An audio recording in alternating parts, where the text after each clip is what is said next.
اللہ اکبر۔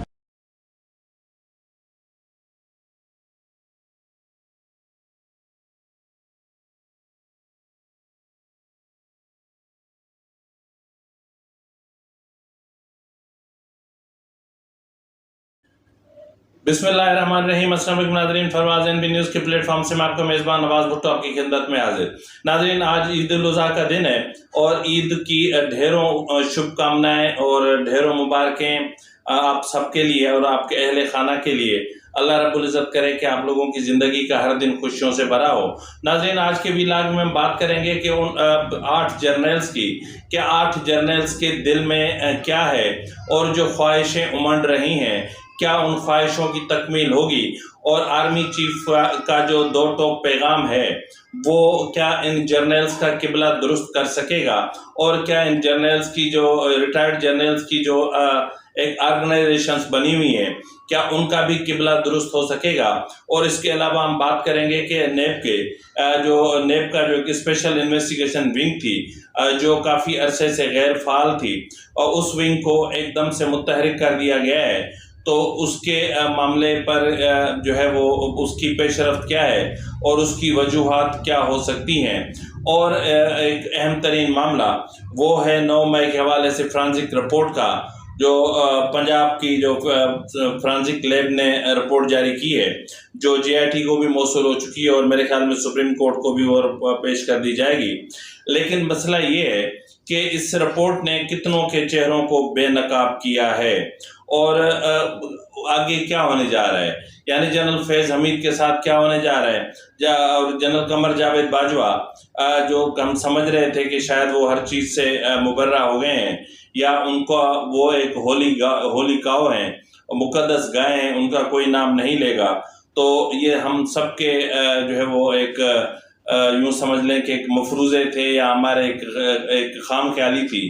لیکن ایسا نہیں ہے۔ اب جو ہے وہ یقیناً ان کے گرد بھی گھیرا تنگ ہونا شروع ہو گیا ہے۔ تو ناظرین، آج ہم ان اہم ترین امور پر بات کریں گے، لیکن بات کرنے سے سب سے پہلے میں جس امور پر بات کروں گا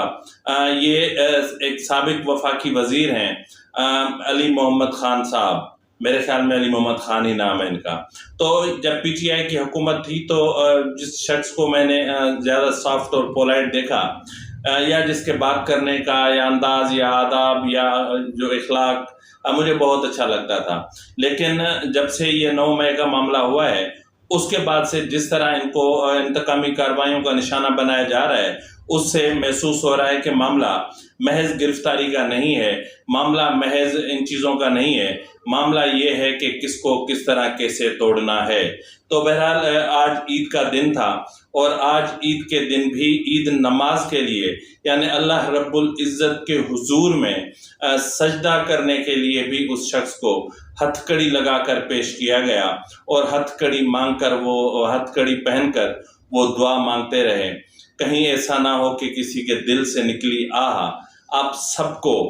تہس نہس کر دے۔ انتقامی کارروائیوں میں حکومت اس قدر اندھی ہو چکی ہے، اس قدر اندھی ہو چکی ہے کہ انہیں سچ اور جھوٹ میں فرق نظر نہیں آتا۔ انتقامی کارروائی میں حکومت اتنی اندھی ہو چکی ہے کہ عزت، چادر، چار دیواری کا تقدس اس کے لیے اب کوئی اہمیت نہیں رکھتا۔ انتقامی کارروائیوں میں اتنی اندھی ہو چکی ہے کہ گناہ گار اور بے گناہ میں کوئی فرق نظر نہیں آتا۔ حکومت انتقامی کارروائیوں میں اتنی اندھی ہو چکی ہے کہ لوگوں کے جذبات اور احساسات کو کچلنے میں ان کو ایک لمحہ بھی نہیں لگتا، اور دوسری طرف اسٹیبلشمنٹ اتنی اندھی ہو چکی ہے کہ اب تک مسنگ پرسنز کا معاملہ حل نہیں ہو رہا۔ مائیں سسک رہی ہیں، بیٹیاں سسک رہی ہیں، بیویاں سسک رہی ہیں، بچے سسک رہے ہیں، اور ڈھونڈ رہے ہیں اپنے پیاروں کو، تلاش کر رہے ہیں اپنے پیاروں کو، ایک ایک دروازے پہ جا کے دستک دے رہے ہیں۔ خدا کے واسطے کوئی تو ان کی فریاد سن لو۔ چیف آف آرمی اسٹاف صاحب، آپ تو سید ہو، آپ سید ہو، آپ جو ہے وہ اہل بیت میں سے ہو، آپ تو ان کی صدا سن سکتے ہو، آپ تو ان کی پکار سن سکتے ہو۔ ٹھیک ہے، آپ ایک سسٹم کا حصہ ہیں اور آپ ایک مسلح افواج کے سربراہ ہیں، لیکن پالیسی تو آپ ہی بناتے ہیں۔ تو کیا جو لوگ سچ میں اگر کسی سنگین جرم میں ملوث بھی ہیں تو ان کو عدالتوں میں پیش کریں، ان کو جیلوں میں منتقل کریں. یہ اپنے ذاتی عقوبت خانوں میں، یہ تو مطلب ایسا لگ رہا ہے کہ جیسے مسلح افواج کے اندر ایک MQM کیا جو ہے وہ ایک ٹارچر سیل ہو، ونگ بنا ہوا ہے، اور جہاں پر عقوبت خانے بنے ہوئے ہیں، اور جہاں لوگوں کو ڈرل مشینوں سے، میں وہ لفظ نہیں کہنا چاہتا، لیکن اس وقت مجھے سچ پوچھیں تو آج عید کا دن ہے اور ان کی آہ و بکا نے میرے اندر کو ہلا دیا ہے. ایک علی محمد خان کی اس تصویر، اس ویڈیو کے چھوٹے سے کلپ نے، اور ایک اس خاتون کی آہ و بکا نے کہ وہ اپنے بیٹے کو چیخ چیخ کر پکار رہی ہے، لیکن اس کی چیخ سننے والا کوئی نہیں ہے. تو بہرحال کیا کر سکتے ہیں؟ اندھے گونگے بہرے معاشرے میں ہم رہتے ہیں، جہاں چیف جسٹس سمیت جہاں عدلیہ جو ہے وہ ایک ٹکے ٹوکری بکتی ہو، جہاں ان کے ضمیر بکتے ہوں، جہاں فیصلے بکتے ہوں، جہاں قلم بکتے ہوں، جہاں سوچ بکتی ہو، جہاں فکر بکتی ہو، جہاں الفاظ بکتے ہوں، وہاں کسی سے کوئی اچھائی کی امید کوئی رکھ بھی تو کیسے سکتا ہے؟ افسوس کی بات تو یہ ہے کہ سب سے بڑا جو کام عدلیہ کا ہے کہ اپنے شہریوں کو کس طرح پروٹیکٹ کرنا ہے ان کی، لیکن مسئلہ یہ ہے کہ جب عدلیہ خود کمپرومائز ہو جائے تو پھر کیا کریں گے؟ جب منصف خود بھوک اور ہوس کا پجاری بن جائے تو پھر کیا کر سکتے ہیں آپ؟ کچھ بھی نہیں کر سکتے. جب اس کو ڈنڈا دکھایا جائے تو وہ بالکل کولو کے بیل کی طرح سیدھا چلے، اور ڈنڈا تھوڑا سا ہٹے تو پھر اس کو جو ہے وہ مطلب اپنے لوگوں کو جو ہے وہ اس کو کیا کہتے ہیں کہ کس طرح اپنے لوگوں کو پروٹیکٹ کرنا ہے، کس طرح اپنے لوگوں کو جو ہے وہ ان کے جائز اور ناجائز خواہشات کی تکمیل کے لیے آئین کو روندنا ہے. تو یہ بہرحال میں کیا کہہ سکتا ہوں، تکلیف تو ہوتی ہے، انسان ہے، اس معاشرے میں رہتے ہیں، اس معاشرے کا حصہ ہے. بہرحال ناظرین، اس میں کوئی شک کی گنجائش نہیں ہے کہ PTI نے پاکستان کے جو پولیٹیکل سسٹم تھا اس کو کولیپس کر دیا، بالکل اس طرح جس طرح ہمارے ملک کے جو معاشی سسٹم تھا اس کو جو ہے اس نے بری طرح سے کولیپس کیا، اسی طرح ہر چیز کو تباہ کیا. تو بہرحال اتنا تباہ کیا کہ یہ بالخصوص جو مسلح افواج اور جو پروجیکٹ عمران سے جڑے ہوئے ریٹائرڈ فوجی افسران اور حاضر سروس افسران تھے، انہوں نے تباہی مچا دی اور ہر طرف تباہی مچا دی. اور اس تباہی کے مناظر 9 مئی کو آپ کو دیکھنے کو ملے کہ سابق IG کے بچے اور جرنلز کی بیٹیاں، بیویاں، بھانجیاں، بھتیجیاں، سابق چیف جسٹسز کی بھانجی، بھتیجے، مطلب سب اس طرح نکل پڑے کہ جیسے کوئی یلغار ہو گئی ہو اور جیسے کوئی تباہی مچ گئی ہو. اور پھر آج جب معاملات اس نہج تک پہنچے ہیں تو پھر ان کو بہت کچھ یاد آیا ہے. ناظرین، میں بات یہاں سے چلی کہ سابق chief of army staff general Jahangir کرامت نے امریکہ سے، جو وہاں پر مقیم ہے اور امریکی تھنک ٹینک کا کوئی حصہ ہے، انہوں نے وہاں سے جنرل عاصم منیر صاحب کو فون کی اور ان سے بات کرنے کی کوشش کی، اور اس کے بعد جنرل عاصم منیر صاحب نے ان سے بات کی تو انہوں نے کہا کہ یہ اس طرح نہ کریں. ہماری فوج کی روایات رہی ہیں کہ کچھ بھی ہو جائے ہم اپنی خواتین کی عزت کی حفاظت کرتے ہیں. تو بہرحال انہوں نے بہت بڑا بھاشن جھاڑا، اور بھاشن جھاڑنے کے بعد جو ہے وہ chief of army staff general Asim Munir نے کہا کہ sir let me do my job. اب بس اب بہت ہو گیا نا، اب وہ دور ختم ہو گئے. تو اب جو اگر میرا بیٹا یا میری بیٹی ہوتی تو شاید میرا بیہیویئر، میرا ایٹیٹیوڈ تب بھی وہی ہوتا جو اس وقت ہے. اس کے علاوہ ناظرین، ہم بات کر رہے ہیں کہ ایک اور سابق ISI چیف جو پروجیکٹ عمران کا سب سے اہم ترین حصہ رہا، جس نے 2014 کا دھرنا مینیج کیا، آرگنائز کیا اور کھانے پہنچائے، اور کھانوں کی گاڑیاں نکلتی تھیں اور ملک ریاض کا پیسہ چلتا تھا اور یہ لوگ سارے اس میں کام کرتے تھے. میں بات کر رہا ہوں سابق ISI چیف لیفٹیننٹ جنرل شجاع پاشا کی. تو ان کی بھی جو ہے وہ GHQ میں طلبی ہوئی ہے، اور ان سے سوال و جواب بھی ہوئے ہیں، اور ان کو ایک شٹ اپ کال بھی دے دی گئی ہے. بہرحال انویسٹیگیشن کے دوران انہوں نے ایکسیپٹ کیا ہے کہ ان کے عمران خان سے رابطے تھے. اور عمران خان سے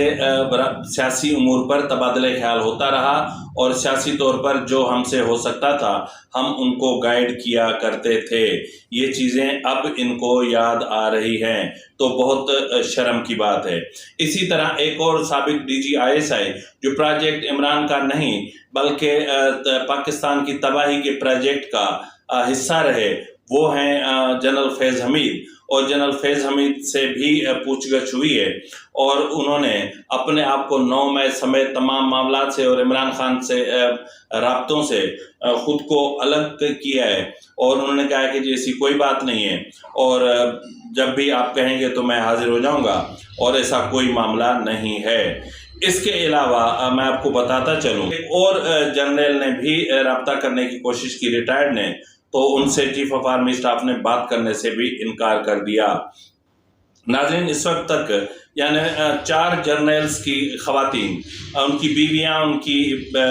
بھانجیاں، ان کی بیٹیاں، ان کی نوازیاں اس وقت تحویل میں ہیں، اس وقت جیل میں ہیں، تو یقیناً جب ان کے ساتھ کوئی رعایت نہیں ہو رہی تو پھر کسی اور کے ساتھ کیا رعایت ہوگی۔ اسی طرح ناظرین میں آپ کو بتاتا چلوں کہ مجموعی طور پہ ان جرنیلز کی جو تعداد ہے جو بتائی جاتی ہے وہ بتائی جاتی ہے 12، تو 12 جرنیلز ہیں، 8 نہیں ہیں میرے خیال میں، 12 ہیں، تو ان 8 جرنیلز ہیں۔ ان 8 جرنیلز حاضر سروس اور ریٹائرڈ جرنیلز نے جو ہے وہ اندھی مچائی ہوئی تھی، یعنی اس طرح کام کر رہے تھے جیسے عمران خان کے ورکر تھے۔ ان کے چہرے فرانزک رپورٹ نے ظاہر کیے ہیں۔ اسی طرح ناظرین جنرل باجوہ صاحب جو تھے، جو نہیں چاہتے تھے کہ general Asim Munir chief of army staff بنے، اور وہ ہر صورت میں چاہتے تھے کہ یا تو انہیں خود کو ایکسٹینشن ملے یا پھر جنرل فیض کو آرمی چیف لگایا جائے، تو اس لیے انہوں نے ایک خوفناک اور ایک بھیانک اور ایک شرمناک لابنگ کی۔ نہ صرف شرمناک اور خوفناک لابنگ کی بلکہ انہوں نے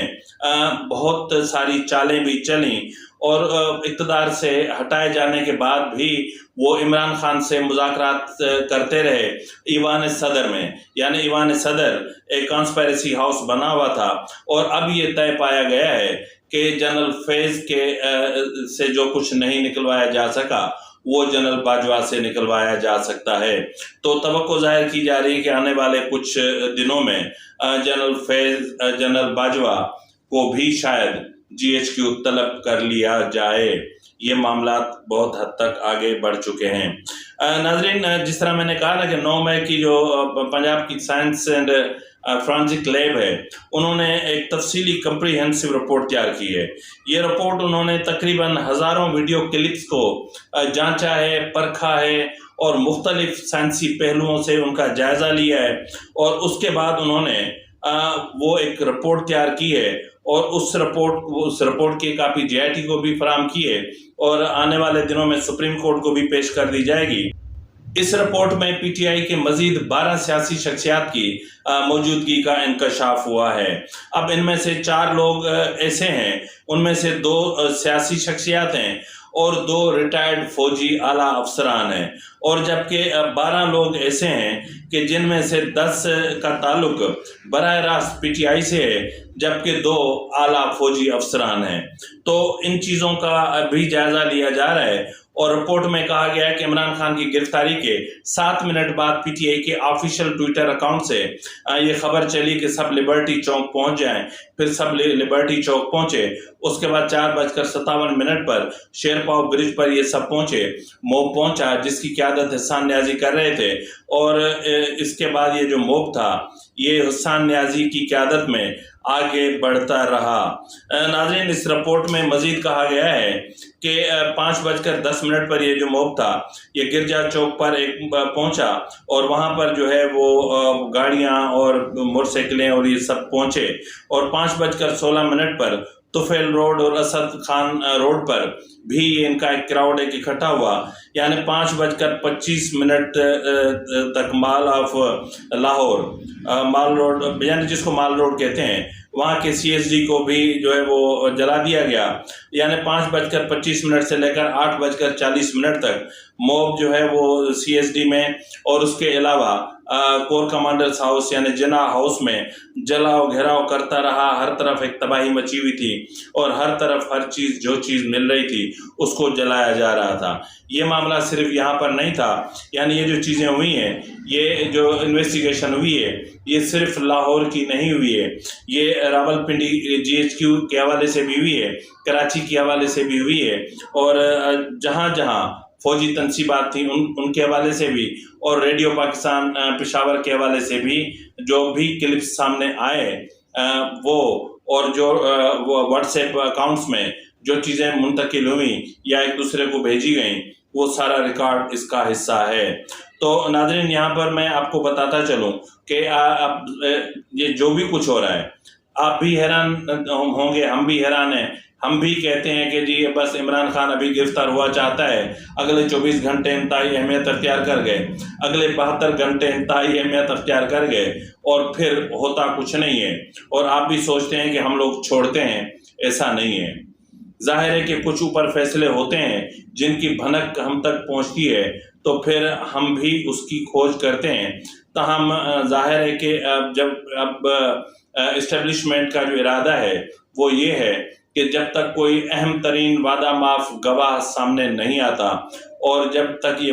جس لیب کی رپورٹ کا، فرانزک لیب کا میں آپ کو رپورٹ بتا رہا تھا، جب تک یہ رپورٹ مکمل طور پر موصول نہیں ہو جاتی تب تک عمران خان کو JIT سمیت کوئی بھی گرفتار نہیں کرے گا. تو بہرحال اب JIT کی کو بھی رپورٹ مل چکی، سب کچھ ہو چکا. نیب کا جو معاملہ ہے 60 ارب روپے کا القادر ٹرسٹ کیس میں، اس کی اب جو انویسٹیگیشن ہے وہ اسپیشل انویسٹیگیشن ونگ کرے گا، جو ایک عرصے میں بہت فعال تھا اور جس کی سربراہی ایک میجر جنرل ریٹائرڈ کیا کرتے تھے. اب اس میں جو ہے وہ نیب راولپنڈی، لاہور یا پنجاب کا کوئی بھی بندہ نہیں لیا گیا. اس میں جو ہے وہ نیب آزاد کشمیر اور نیب کوئٹہ سے بندے لیے گئے ہیں، اور یہ ایک اسپیشل یونٹ ہے. اور اب یہ 190 ملین پاؤنڈ کے معاملے کی تحقیقات کر رہا ہے. اب کیونکہ اس میں تاخیر اس لیے ہو رہی تھی کہ نیب راولپنڈی PTI کا یوں سمجھ لیں کہ ایک دوسرا یونٹ آفس بنا ہوا تھا جہاں عمران خان کی گرفتاری کے بعد بھرپور خدمت کی گئی. تو اس طرح ان کو جو ہے وہ ظاہر فون کالز کرنے دی گئی، سب کچھ کرنے دیا گیا، لیکن اس کے بعد پھر ان لوگوں کو ہٹا بھی دیا گیا. تو اب ظاہر ہے کہ 2-4 کے ہٹائے جانے سے سسٹم ٹھیک نہیں ہو جاتا. تو ظاہر ہے کہ اس لیے جب سسٹم پہ آپ کو شک ہو تو پھر آپ کو قدم اٹھانے پڑتے ہیں. تو اب یہ قدم اٹھائے گئے ہیں، اور اب میں آپ کو یہ یقین سے کہہ سکتا ہوں کہ کیونکہ حکومت کے پاس جولائی کا ہی مہینہ ہے، اور ویسے بھی 10 اگست سے پہلے حکومت نے فارغ ہو جانا ہے. یعنی اب ٹوٹل ان کے پاس رہ گئے ہیں 40 دن یا پھر 35 دن. تو اس 35 دنوں میں حکومت نے کیا کرنا ہے، کس طرح کرنا ہے، وہ معاملہ دبئی میں طے پائے جا رہے ہیں. اور دبئی میں کیا کیا طے پایا جا رہا ہے اس پر ہم اگلے پروگرام میں تفصیل سے ڈسکس کریں گے، کیونکہ یہ ویڈیو بھی تھوڑی سی لمبی ہو گئی ہے. تو اس لیے ہم جو ہے اس ویڈیو میں دبئی کی سچویشن پر ہم تفصیل سے بات کریں گے. تو تب تک اپنے میزبان نواز بھٹو کو اجازت دیجیے. فی امان اللہ.